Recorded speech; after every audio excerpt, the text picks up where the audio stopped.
নিজস্ব টাইম তাদের নিজের মা বাবার সঙ্গে বা সন্তানদের সঙ্গে যদি স্পেন্ড করে না, এত প্রবলেম ক্রিয়েট হয়। নানান রকমের কনফ্লিক্ট, একদম কন্ট্রোভার্সি হচ্ছে ফ্যামিলিতে, যার ফলে আপনাদের মতন মানুষদের দরকার হয়ে যাচ্ছে কাউন্সিলিং সেশনে আসার জন্য।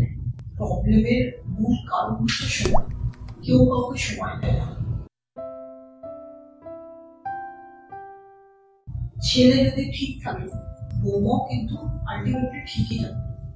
তার মানে আপনি বলছেন যে একজন ছেলের ওয়াইফ মানে ডটার ইন ল, তাদের ক্ষেত্রে যখন এরকম প্রবলেমস হচ্ছে যে সেটা নিজের বাড়ির সঙ্গে যে টাইমটা দিচ্ছে বা রিলেশনটা মেনটেন করছে, একদম ফ্রি হয়ে দিচ্ছে, কিন্তু যখনই আবার সে তার শ্বশুর শাশুড়ির টাইমটা চলে আসছে, তখন মানে সে অন্যরকম মানুষ।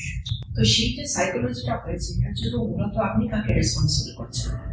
আমি তো বলবো ছেলে। আমি যে একটু আগেই বললাম, ছেলে যদি ঠিক থাকে, আমার মনে হয় সব ঠিক থাকে। কিছুই না, উইকেন্ডে একটা তোমরা টাইম স্পেন্ড করো, কোথাও তাদের একটুখানি ডিনার হোক বা কোথাও একটা মুভি হোক, হোয়াটএভার, এন্টারটেনমেন্ট করা, কোনো এন্টারটেনমেন্ট, কোথাও একটুখানি ঘুরতে জন্য একটুখানি বাইরে একটুখানি তোমরা একটুখানি টাইম স্পেন্ড করবে। তারা তো বাড়ি না তোমার লাইফে, এক্স্যাক্টলি তোমার রেসপন্সিবিলিটি, এটা তোমাদেরকে মাথায় রাখতে হবে। মানে আজকে আমরা যেখানে আছি এটা সবটাই তো তাদের জন্য, তাই না? সে খাওয়া কথা বাড়ি রেসপন্সিবিলিটি। তাহলে এখান থেকেই তো যেটা হচ্ছে যে বাড়িতে বাড়িতে মানে কন্ট্রোভার্সি শুরু হচ্ছে, একটা সবাই একটা আনহ্যাপিনেস, সবসময় একটা কি বলবো যে শান্তি যেটা আছে সেটা তো একদম কাউন্সিলরদেরকে দরকার হচ্ছে, কাউন্সিলিং এর প্রয়োজন হচ্ছে, তখনই তারা আমাদের কাছে আসছে। তো এই যে কাউন্সিলিংটা করাতে আসছে, আপনার কি মনে হয় যে তাদের নানা রকম মেন্টাল প্রবলেম তো ডেফিনেটলি হচ্ছে, ডিপ্রেশন টাইপের কাউন্সিলিং তো আপনারা করছেন, যে যারা ডিপ্রেশনে থাকছে বা খুব ফ্রাস্ট্রেটেড লাইফ, সেই ধরনের কাউন্সিলিং তো আপনাদের করাতে হচ্ছে? কিছুই না, একটু জাস্ট সময় দেবে। আমাদের কাউন্সিলিং এর কোনো প্রয়োজনই নেই, একটু আন্ডারস্ট্যান্ডিং, একটু সময় দেবে।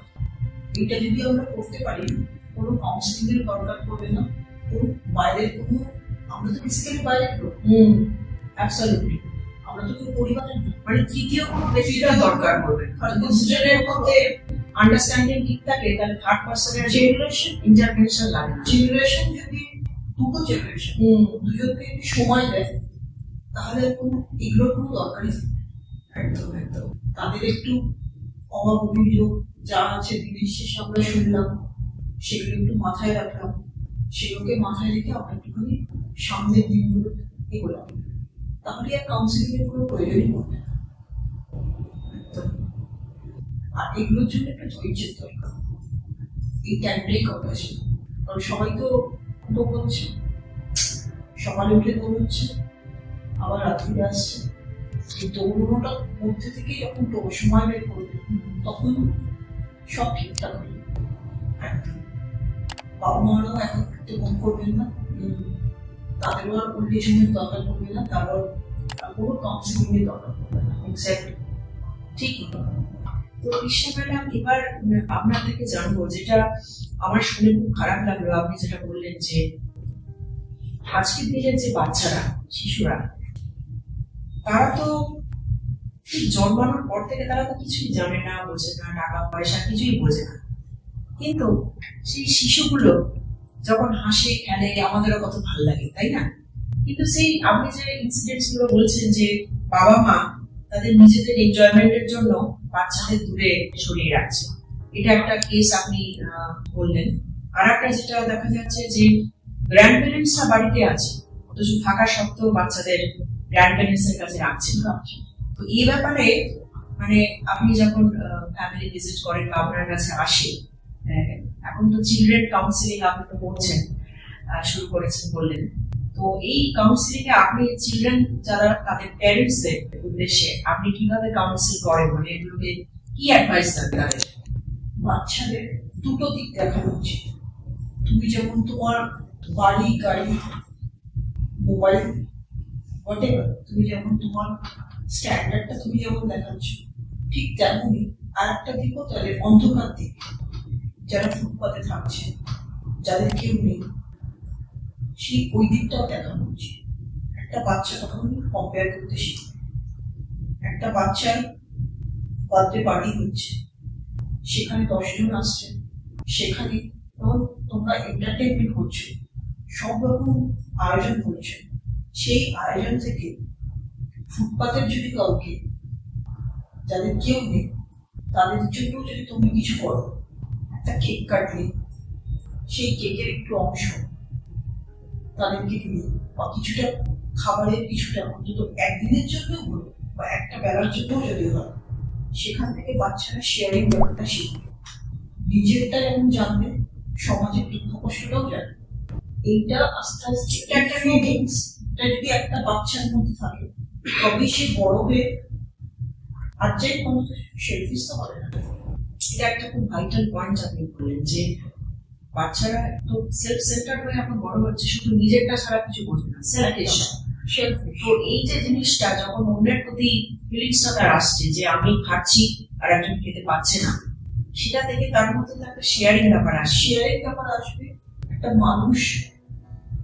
মানুষের যে মনুষ্যত্ব, সেই মনুষ্যত্বটা থাকা উচিত, সেটা অন্তত সে বুঝবে। কষ্টটাকে বুঝবে। তার মধ্যে একটা আবেগ তৈরি, ইমোশন তৈরি হবে, একটা বন্ডিং তৈরি হবে যে না আমারও কিছু করা উচিত। আমি যখন বড় হব, আমি যখন একটা জায়গায় পৌঁছবো, আজকে আমি আমার বাবা মাকে সময় দিচ্ছিলাম, খুব ভালো কথা। তখন আপনাদের তো মনে হওয়া উচিত যে এই যে বাবা মার বয়সটা তো আমার একদিন আসবে, আমি আমার সন্তানদেরকে ঠিক সেরকম ভাবে শিক্ষাটা দিই, যাতে করে আমাকে বৃদ্ধাশ্রমে যেতে না হয়। একদম।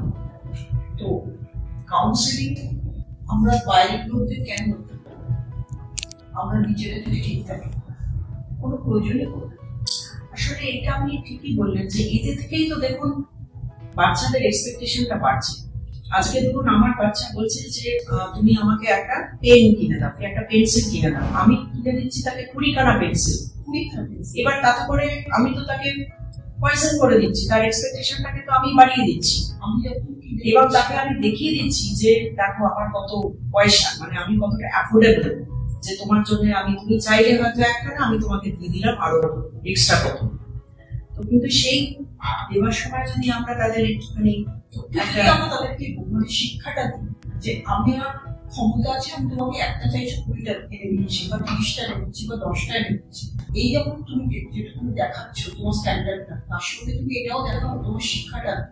তুমি এটা কারোর সঙ্গে শেয়ার করো যাদের কেউ নেই বা যাদের প্রয়োজন আছে।